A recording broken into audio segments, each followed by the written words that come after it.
Now, you might say, why would they set this in 1925? As I said myself, and as you said at the beginning.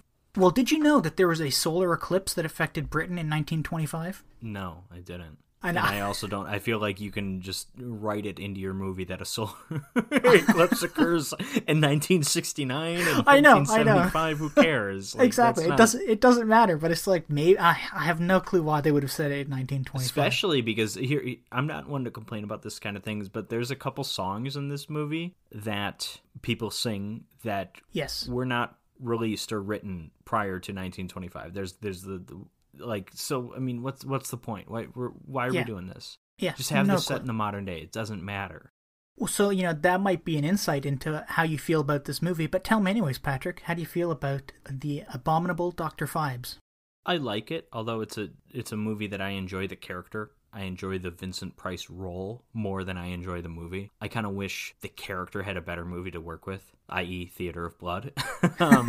But yeah, no, I mean, it's a great role for Vincent Price. He does a lot with it, too. Again, I love the way he does that thing with his throat when he's not actually moving his mouth or his face, but he's still communicating so well with the voiceover when he's just staring at photos of Caroline Monroe, which is something I do before going to bed every night, so I can relate to that.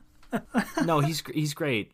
Yeah, I wish the movie was better. The bumbling cops, I'm kind of over it after a while. It takes a while for the movie to really get going, too. Before we truly learn about Phibes, but I feel like the movie doesn't really get going until the other characters learn about Phibes, almost. Really, with the discovery of the pendant or whatever, the jeweler scene is when the movie comes alive for me.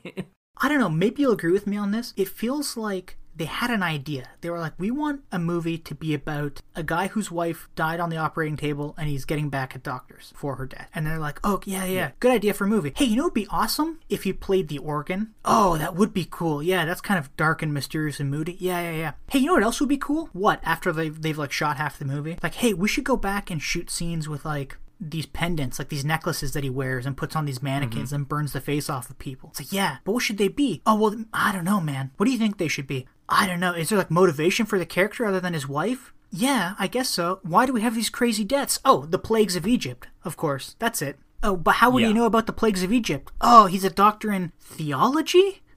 Yeah, here's the thing. Here's how you fix that. Because he's this expert pianist, organist, whatever. He's this expert in acoustic. Make him a doctor in that. Make him a professor of music. Because he is one of the greats. We learn that.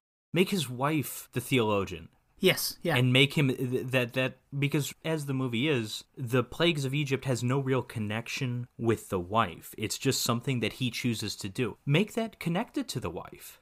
And maybe make some of the mystery, solving the mystery, come more through the wife than through just stumbling upon, oh, Dr. Phibes still frequents this record store or whatever, you know what I mean? Yeah. I feel the exact same way. And I think if they had done it like that, it would have been a much more entertaining movie. Or maybe not even entertaining, but it would have made more sense. I would have rolled my eyes less. The way it is here, you have a bunch of kind of semi-disjointed ideas that don't always work well together. I mean, no movie with Vincent Price killing people in megalomaniacal, over-the-top ways is going to be all bad.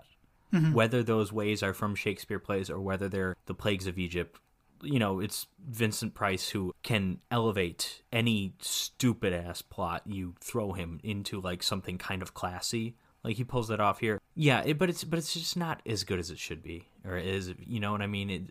Yeah, I know exactly what you mean.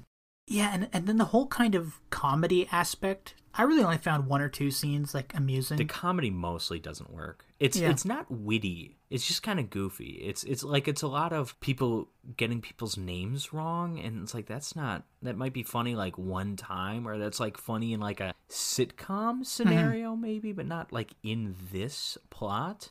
Yeah, and like when I heard that this was a British horror comedy, I thought, oh great, I hope there's that dry sense of British humor. As you pointed out, there's no like dry humor. It's all goofy and like stupid. Mm-hmm. And really, for all the deaths, even like the first death that we see, those fox bats, it's so stupid.